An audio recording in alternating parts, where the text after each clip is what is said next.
afternoon. Good afternoon.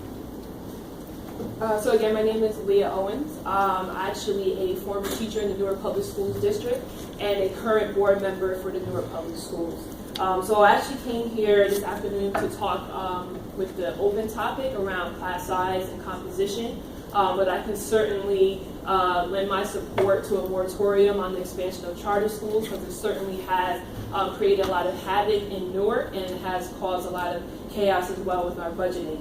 But in particular around classroom size and composition. And by composition, I mean particularly looking at students with special needs and IEPs that are being mainstream but not being provided the supports in the classroom. So when I was a teacher in Newark Public Schools, I taught high school English. From the beginning, when I was a teacher, I've always had oversized classrooms, sometimes one or two extra. I remember one year having a class of senior English, and there were over 30 students in the classroom.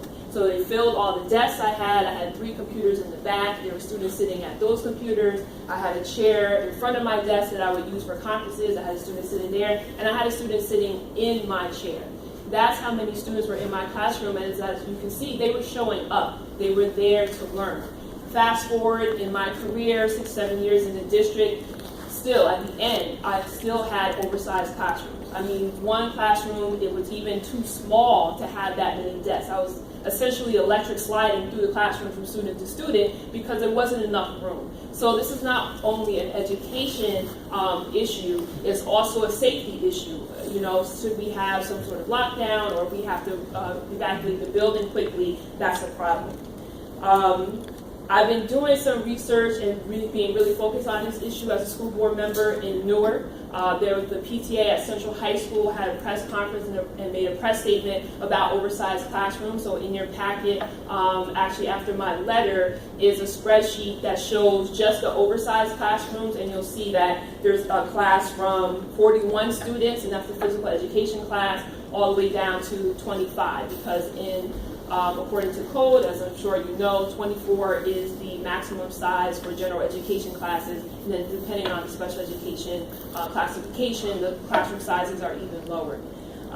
So you can see that, and you know also again, according to code, to have classroom sizes this large is illegal, and it's something that the state has been ignoring for years. We have been under state control, but yet this has been allowed to go on and on and on. In 2011, the Newark School Board paid special attention, passed a resolution to submit a waiver to the commissioner so that the classroom sizes would be able to remain large until the end of that school year. But that really only occurred because of the NTU, and I see John Avigon, the president, is here. They filed a complaint. Also, the Elizabeth School District was in had a court case against its education association there, and the education association won because it's not educationally sound to have this many students in one classroom, particularly in a district like Newark and Elizabeth, because our students have special needs beyond what the average student has. In order to provide that attention that a student really needs, we need to have lower class sizes.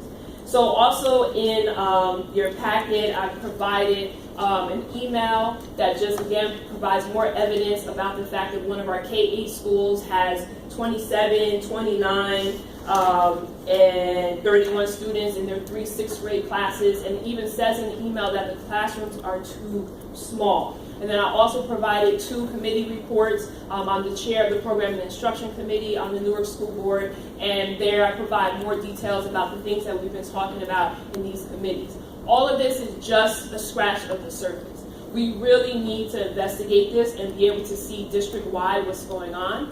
That's why I met this morning with district officials in order to talk about conducting a classroom size and composition audit of our district. Because we really need to not only see what is happening illegally, but then figure out a way to plan better for the future and in the budgeting process.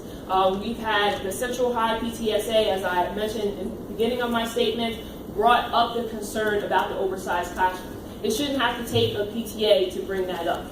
right? A principal should be able to say, all these students are being enrolled in my school. I need more resources, and the resources should just come. Or the budgeting, yes, or the budgeting should just be done correctly from the beginning. So again, as I say in my letter, I'm just asking you as a board to look more into this. I believe you have more resources, and also it's just something that we really need in the District of Newark. Thank you.